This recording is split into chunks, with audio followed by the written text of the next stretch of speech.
there, fella. He thinks he's being sneaky. Why don't we give him his close-up? I like how he just hangs out if you avoid the trigger that tells him to walk away and disappear. Ugh, and can I just say, I hate this game's jump scares. It almost always involves a head crab popping out, and I don't like it. How'd the barrel get there? Oh, welcome to Video Game World Tours. Today we're exploring Half-Life 2's 4th chapter, Water Hazard.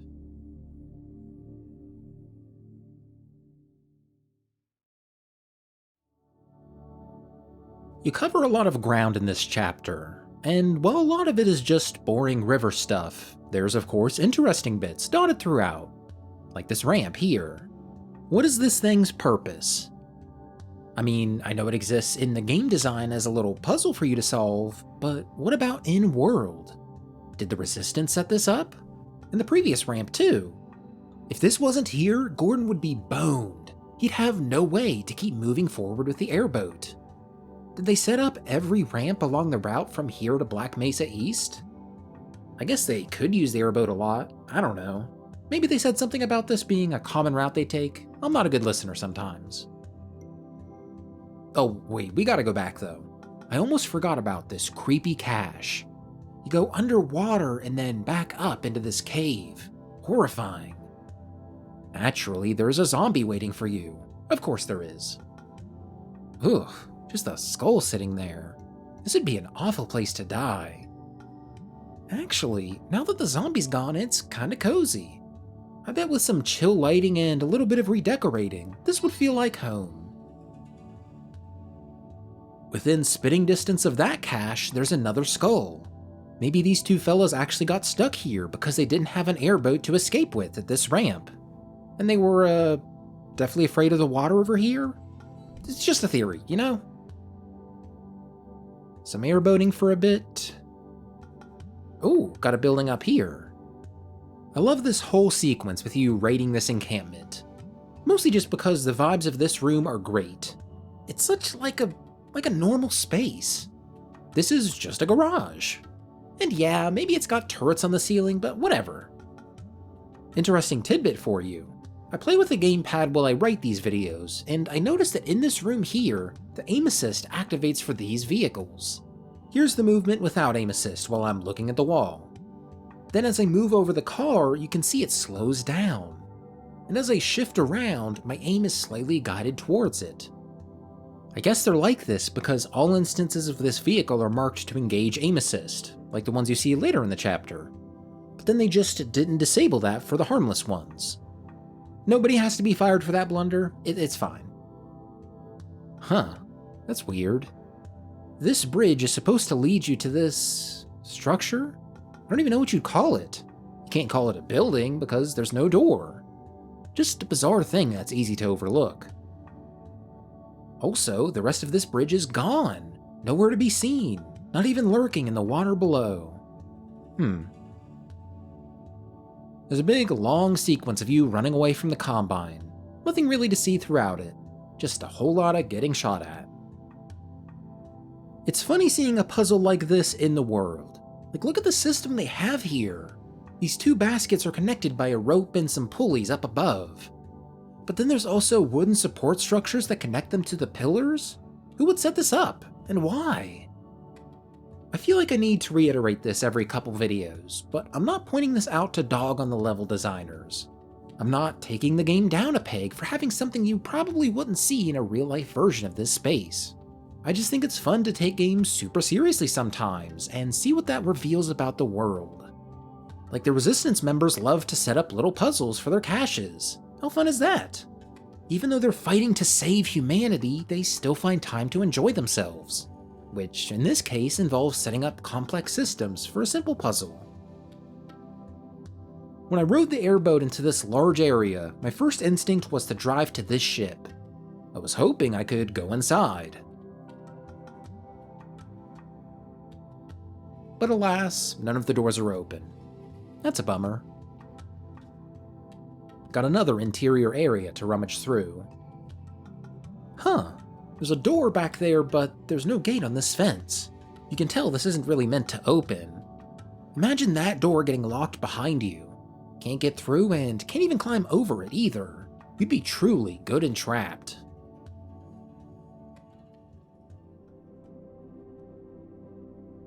Ugh, do you mind? Ooh. You know what this building reminds me of? It's a spot in a Counter-Strike source map. I'll give you a second. Reminds me of the warehouse in CS Assault. That's one of my favorite maps from that game. I'll have to cover it someday. Kind of embarrassing to admit, but I wasn't sure how to progress in here at first. I saw these boxes stacked up, and I thought you were supposed to use them to climb up. But then I realized if you somehow destroyed this top box, there'd be no way to progress. Only when I was on this ledge did I realize that I could have hopped across the shipping containers to the other side. It's interesting to think about how certain aspects of levels are highlighted to draw your attention. Like that red light catches your eye, and you get a feeling that's probably where you're supposed to go. Up here though, the shipping containers aren't really telegraphed like that. There's no lights shining directly on them, and they aren't super bright compared to the rest of the environment. You don't pick up on the fact that you're supposed to climb on top of them the second you walk into the room. Or I didn't at least. Maybe I'm dumb. Hey guys. Again, got like a whole lot of driving with not a whole lot to see. There are a lot of dead ends in this section that feel like they should house a crate or two, but they got nothing. I guess they're just to get you to waste time and take some damage from the helicopter. I like this sequence going through these. It's a cool vibe. I found some weird effects no clipping near this loading zone. Look at the colors of this, it's so bizarre. It changes depending on where you're looking, and can even reach a deep, unnatural blue. I've done a lot of no clipping in my Source Engine days, and I've never noticed this effect. So weird. I like how the day slowly progresses the further you get into the chapter. We're definitely at sunset now. And wow, those buildings in the distance. We're a good ways away from the city by now. It's easy to not notice just how far away you're driving from it.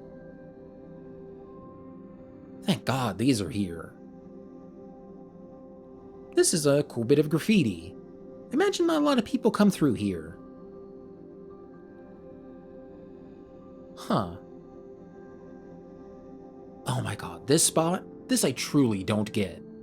So there's the path you're supposed to go down. But you know me and my unending compulsion to check every corner of every map in the games I play. I can't not go down here. There's not a crate with some pickups in it. Not really that surprising. There's a lot of these dead ends with nothing in them. But there is this barnacle. It's just so weird. Like, why is this guy here all by his lonesome? He's not guarding any items or in your way so you'd have to dodge. You really have to go out of your way to hit this. I just want to know what was going through the level designer's mind when they placed this enemy here. Was it just as decoration? Or did they think it'd be funny? It is kind of funny. Poor guy. And oh my god, another crazy contraption. When's the time to build all these? I guess this shows that the airboat is used a lot by the Resistance. But what's the point of all this? To slow down the combined forces that are giving chase? You could probably blow this up with a rocket or something. Well, what do I know? If I could build stuff like this, I probably would, just for fun. Ooh, one of their remote bases. I thought the base where you get the airboat was remote. This is really out there. And there's a handful of people here with no means of transportation. I guess they got dropped off. But this kind of seems like a permanent base, what these maps set up. Well, there's no beds. Maybe these are them?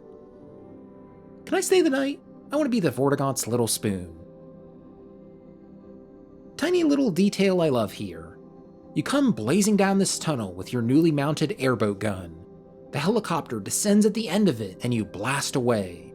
Imagine how terrified the pilot must have been. The helicopter even makes a scared little beep as it flies away, like it's a sad animal. I thought that was cute. Some more chase stuff. Man, we are so far from the city, and yet there's all these buildings. I can't help but wonder what the space is like beyond those walls. I mean, literally, there's nothing. But, in the spirit of the game, what's back there? We break the illusion of games so much around here. All the no-clipping and script breaking lets us see some cool stuff.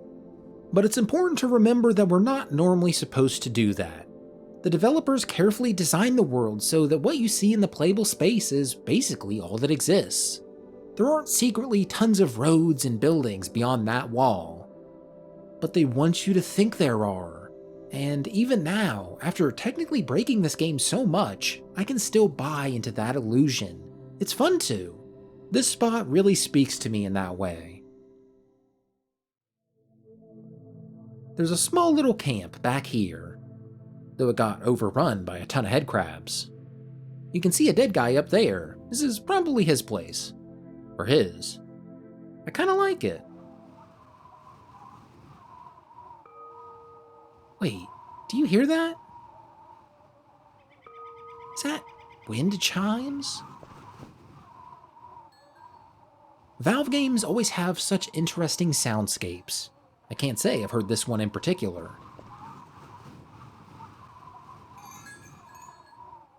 I don't even see what's causing this noise. It's just lurking out of view.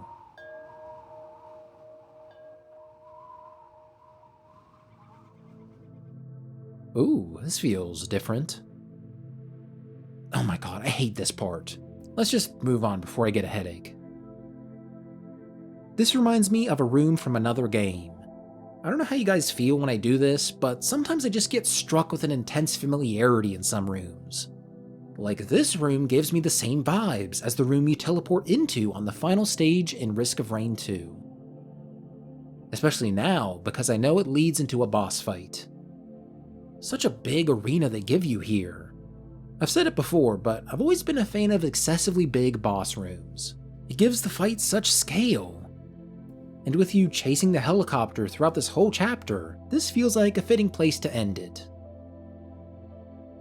I like this base the police have on this tiny plateau. It reminds me of the armory you come across partway through Half-Life 1. There's nothing more satisfying than being able to fully stock up in a room like this. Everything is so neatly arranged. It's beautiful. Over there is— oh, I see you, buddy. He likes to make his presence known during this chapter. I was kinda confused by this whole empty river area my first time through. Here's the ramp that lets you get onto the plateau. Basically, everything on this side is pointless. I only realized after failing to cross this bridge with my airboat that it's a tiny punishment for falling down. They want you to drive all the way back and suffer a bit. There is all this space, and they didn't even think to put a crate or— That's unusual. I made it a point to look at every single pipe between here and the first one we saw with the zombie jump scare in the skull. I'm pretty sure there are none you can enter. I almost mentioned it earlier. But I missed this one until just now. It barely even reads as enterable. You need to get right up next to it and do some parkour. Well, what's inside?